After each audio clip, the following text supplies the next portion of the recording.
예, 그럼 우리가 1시간 정도 이제 2024년을 봤는데요. 올해도 윤석열, 이재명으로 시작해서 이재명, 윤석열로 마무리되는 한 해인 것 같습니다. 일단 이 분위기가 내일이죠. 2025년도 시작을 할 건데 상반기에는 뭔가 정리가 되겠죠? 어떻게 좀 상반기에는 정리가 돼야죠. 이제 만약에 탄핵이 심판이 빨리빨리 진행이 되면은 1월, 2월, 3월 중에까지는 나와야 되고요. 만약에 4월로 넘어가면 굉장히 위험해지는 거고요. 그래서 탄핵 심판이 제일 중요한 것 같고요. 그것만큼 중요한 게 수사, 구속 기소가 되느냐 안 되느냐가 또 굉장히 중요한 변수일 거고요. 이재명 수사도 마찬가지입니다. 그렇죠. 이재명 재판도 또 변수가 법원이 책임감을 가지고 해야 됩니다. 네. 대통령이 될 사람이면 무죄면 빨리 무죄 판결 내려주고 유죄면 빨리 유죄 판결 내려줘야 출마할 사람인데. 그렇죠. 이 세 가지가 제일 중요한 변인이 될 거예요. 그래서 이게 상반기 중에 뭔가 좀 결론이 나고 어차피 그때 즈음에서는 만약에 3월에 탄핵 결정이 난다거나 4월에 나면은 상반기 중에는 대선까지 있잖아요. 네, 네. 그렇게 될 거예요. 그러면은 6월, 7월 안에는 대선이 진행이 될 거고요. 그렇게 돼서 상반기를 지내고 하반기에는 이제 뭐 새로운 그 대통령하고 같이 뭔가 일을 도모하는 그렇게 전개가 되는 것이 가장 합리적인 예측일 것 같습니다. 참 한덕수 권한대행과 관계된 권한쟁의 심판 플러스 그분의 탄핵 심판 이 두 개의 우선순위가 윤석열 대통령에 대한 탄핵 심판하고 어떻게 돼야 되는 걸까요? 그건 좀 급하니까 좀 미리 해야 되겠죠. 그런데 그게 그렇게 막 큰 변수가 될 것 같지는 않은데요. 법률적으로만 봤을 때 이건 정치적인 게 아니고 법률적인 건데 사실 쉽게 결론이 나올 수 있는 심판인 것 같은데 그렇게 난이도가 높고 오래 걸리고 그러지는 않을 것 같은데. 즉 같이 병행해도 별 문제는 없다. 오늘 수명 재판관 2명 결정된 것 같은데. 네, 그렇더라고요. 그게 그렇게 뭐 엄청난 변수가 현재로서는 될 것 같다는 생각이 들지는 않습니다. 아니 근데 그게 보나마나 기각이 될 가능성이 매우 높아 보여서 제가 드리는 말씀입니다. 기각이 나는 경우라면 어떻게 되는 건가요? 다시 원상복귀가 돼야 되는 거 아니에요? 권한대행. 다시 이제 최상무 대행한테 내 자리 좀 비켜줘. 좀 옆으로. 뭐 글쎄요. 이렇게 가야겠는. 아니 최상무 권한대행 입장에서는 제발 그러고 싶을 거예요. 지금 몸이 10개라도 부족한 찢어지는 상황이라서. 그러니까요. 참. 어쨌든 뭐 내년에 뭐 국가가 어떤 식으로든 또 한 번의 격변을 거치든지에 간에 뭔가 새로운 게 있을 거 아닙니까? 뭐 대통령 선거가 있다거나. 그렇죠. 예. 네. 내년 상반기는 좀 하여튼 정신없이 지낼 것 같고 또 하반기가 되면 새 대통령이 누군가는 되지 않겠어요? 그 이야기를 제가 마지막으로 좀 네, 여쭤보고 싶어서 지금 아까부터 꼬누고 있었습니다. 저기 아까 그 말한 조원 CNI 여론조사에서 여권과 야권의 대통령 후보 감들을 가지고 한 조사도 있었어요. 그중에 여권을 보면 한동훈이 1등, 그다음이 홍준표, 오세훈, 원희룡 큰 차이가 없습니다. 12, 10, 19 뭐 이 정도예요. 사파지 이게 냈다 고만고만하다는 소리일 거고 민주당 계열 같은 경우는 이재명이 당연히 압도적으로. 근데 38.6이면 별로 안 나온 거 아니에요? 그래도 필적할 만한 경쟁자가 지지하는 사람 없다예요. 아니에요. 다른 사람에 비하면 압도적이죠. 그다음에 8 정도 되던가요? 우원식. 그다음에 이낙연, 김동연, 김부겸 뭐 이 정도예요. 근데 이제 예를 들어서 재판을 받아야 되는 리스크가 큰 이재명을 제외하고 나면 저쪽에서도 당연히 윤석열을 제외하고 나듯이 그렇게 되면 이쪽에 있는 후보들, 민주당 계열적 후보들을 생각하는 겁니다. 의원님께서 한 명씩 가능성에 대해서 예를 들면 우원식 같은 경우는 국회의장이 국회의장직을 그만두고 대통령 선거 전에 뛰는 게 언뜻 저는 안 맞아 보이는데 지금까지 사례는 없죠. 없죠. 근데 이번에 12.3 이후에 또 의장이 뜬 것도 또 사례가 없어서 간이 부풀어 가지고 지금 최초의 사례를 만들려고 우원식 의장은 지금 뭐 굉장히 노력을 많이 하고 있고 전국을 상대로 뛰어다니고 뭐 언론 브리핑을 거의 매일 하고 네. 지금 그러고 있고요. 우야심을 지금 보이고 있어요.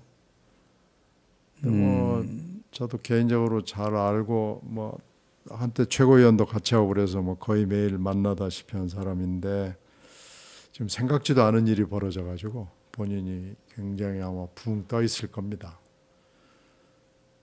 그런데 모르겠어요. 아마 최초의 사례를 만들려고 굉장히 노력을 하겠죠. 본인이 트라이를 할 거고 네. 가능성이 아예 없지도 않다라고 보시는 거네요, 의원님은? 지금 뭐 열심히 뛰어다니고 열심히 있다는, 뛰고 있다. 뛰고 의지를 있다는 가지고? 얘기를 여기저기서 들었습니다. 그리고 본인이 원래 이제 김근태 계열이니까 뭐 김근태 계열을 다시 또 기업을 하고 다닌다는 얘기도 거의 들었고. 지금 이제 이게 네, 그리고 뭐 지금 저랑 같이 최고위원을 할 때 을지로위원회를 네, 열심히 네. 했어요. 그 자기 브랜드화 했죠. 네, 그래서 이제 우원식 하면은 그냥 을지로 이렇게 돼 있거든요. 그래서 을지로도 전국 조직이거든요. 그래서 을지로위원회도 다시 규합을 하고 있다 하는 얘기도 들리고 그래서 그 우원식 카드는 앞으로 점점 커질 텐데 지금 본인이 요새 하는 거 보면 약간 좀 붕 떠 있는 느낌은 줘요. 제가 보기에는 요즘 계속 며칠간 똥볼 차고 있는 것 같은데요. 아니 그러니까 오늘도 보면 헌재 재판관 2명 임명한 거에 대해서 되게 이렇게 강한 거예요. 구인 체제 정상 가동을 지연시키고 국회 헌법재판관 선출권을 침해한 것에 대해 강력한 유감을 표한다며 국회의장은 필요한 조치를 취해 나가겠다. 그 메시지가 딱 개딸용 메시지예요. 굉장히 좀 강하지 않아요? 국회의장이 써야 될 멘트는 그는 아닌 아닙니다. 것 예. 같아요. 정신이 하여튼 우원식은 지금 예, 요즘 우했습니다. 우하면서 지금 예, 지금 그 담장 항상 이제 좀 떠 있지 않습니까? 그러니까 국회 담장을 넣으면서 우야심입니다. 우야심. 우야심이다. 이낙연 대표는 어떤가? 이거 좀 여쭤보기가 좀 그런데. 이낙연 대표는 지금 현재 열심히 공부하고 있고요. 아니 무슨 공부를 또 해요? 이제 공부할 필요가 없는 사람은 공부를 열심히 하고 공부를 해야 될 사람은 공부를 안 하는데 지금 오늘날 비극이 있는 거 아닌가 싶은데 윤석열은 공부를 좀 더 많이 했어야 되는데 구수가 아니라 한 십몇 수 했어야 될 사람인데 이렇게 돼가지고 지금 현재 나라를 주체할 수 없는 상황으로 만드는 것 같고요. 하여튼 이 대표는 이낙연 대표는 열심히 공부 중이고. 그래요. 그리고 오늘 또 헌정회에서 개헌 오늘, 필요성에 관한 세미나에서 또 참석하셔가지고 오늘은 전부 다들 모이는 자리니까 네네네. 그건 뭐 당연히 가는 자리고 이 대표는 뭐 정리정돈이 잘 돼 있는 분이기 때문에 그 본인의 소신을 오늘 또 잘 정리를 해줬고요. 그러니까 세상 돌아가는 것과 그에 대한 본인의 생각은 이미 정립이 되어 있다. 네, 여러 가지로는 준비가 잘 돼 있는 것은 확실합니다. 예. 그 다음에 세 번째로 이야기되는 게 김동연 지사인데 김동연 지사는 사실은 김동연 지사도 열심히 하죠. 열심히 준비하고 있다고 네. 소문이 사람을 요즘 인재를 찾아 그 황야를 내면 거의 뭐 엄청나던데요. 젊은 친구들까지 다 찾고 있어요. 요즘 계속. 열심히 하죠. 네. 그리고 김부겸 전 총리도 이제 비슷하게 지금 이제 아까 작가도에 나왔더라고요. 김부겸 총리는 지금 광화문에 본인 사무실은 아닌 것 같은데 측근들이 아마 사무실 열어놓고 거기도 뛰고 있다는 소리는 저도 들었습니다. 그래서 이제 사람들이 이재명 이후에 민주당에 대안이 없지 않느냐 뭐 이런 부분은 뭐 그렇게 걱정 안 해도 될 것 같은데. 민주당은 별 걱정이 안 되고요. 지금 현재 국힘당은 지금 아까 금방 얘기한 후보들이 다 문제가 있거나 흠집이 좀 나 있는 거, 특히 명태균 사태에서 흠집이 좀 많이 나 있는 게 하나가 있고 더 중요한 문제는 12.3 사태 이후에 정신을 못 차리고 있는 거예요. 지금 현재 이번에 지금 다 뭐 비대위 체제도 뜨고 그랬습니다마는 아니 이 탄핵 때 85명이 탄핵에 반대를 했잖아요. 그러면 80%가 반대한 겁니다. 그리고 계엄 해제 때는 18명이 들어가가지고 계엄 찬성 해제에 찬성을 했어요. 이런 정당은요, 민주적 정당이라고 지금 얘기할 수가 없어요. 그리고 그 이후에도 여러 번 투표가 있었는데 이게 지금 계엄을 찬성한다는 것인지, 이 지금 윤 대통령하고 같이 순장을 하겠다고 결심을 한 것인지 알 수가 없어요. 지금 현재 이런 상태에서 투표에 들어가면은 이 국힘당은 계엄의 힘, 내란의 힘입니다. 계엄의 힘당, 내란의 힘당이고 국민의 적당입니다. 이래가지고는 여기는 천하없는 후보를 내놔도 지금 이기기 힘들어요. 그런 상황인데 후보들도 다 지금 상처가 나 있거나 문제가 있거나 지금 그러거든요. 네, 그걸 모르는 것 같아요. 그걸 네. 자기들만 모르는 거예요. 요즘 다시 또 지지도 올라가고 있고, 네. 우리 지지자 결집했다 하고 있다. 그래서 만약에 이제 선거가 붙으면은 당신들은 내란의 힘당이었다라고 얘기를 하면은요, 맞아. 그걸 다 국민들이 동의하면은요, 핵심 지지자, 그게 뭐 30일지 20일지 모르지만 거기만 똘똘 뭉치는 거예요. 이걸 지금 잊고 있는 거예요. 아니 108명 중에 85명이 탄핵을 찬성하지 않는다? 이건 어디다 대고 설명을 할 수가 없는 겁니다. 이걸 지금 정당이라고 얘기할 수 있나요? 이건 정당이 아닙니다. 그런 것 같아요. 국민의 힘이나 누구나 지금 다들 똑같은 이 우리 양 적대적 공생 관계에서 두 사람이나 그 두 사람을 바치고 있는지 그 사람이 끌고 가는 두 정당이나 이제 마찬가지 상황인데, 어쨌든 내년은 우리가 그걸 좀 바로 잡는데 더 저는 노력을 해야 된다고 생각을 하고요. 또 그렇게 해야만이 대한민국이 진짜 좀 제대로 가는 것이 아닐까 그렇게 생각합니다. 그래서 지금 좀 오랜 시간 얘기했는데도 제가 또 이 마이크를 잡다 보니까 계속 얘기를 하고 싶은데,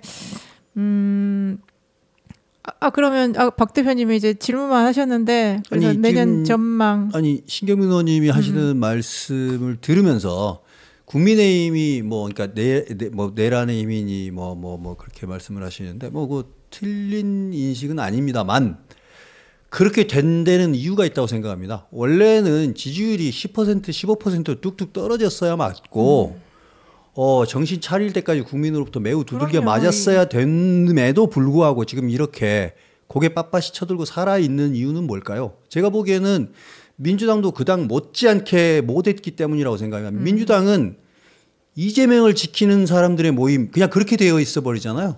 이재명을 지키는 것만 목표예요. 이게 지금 국가와 국민을 위해서 뭐가 제일 중요한가, 이 위기와 난국에서 어떻게 해야 되는가를 우선순위가 1번도 이재명, 2번도 이재명, 3번도 이재명이에요. 아니 내란 동조했다는 그 국무위원들 그렇게 비난하잖아요.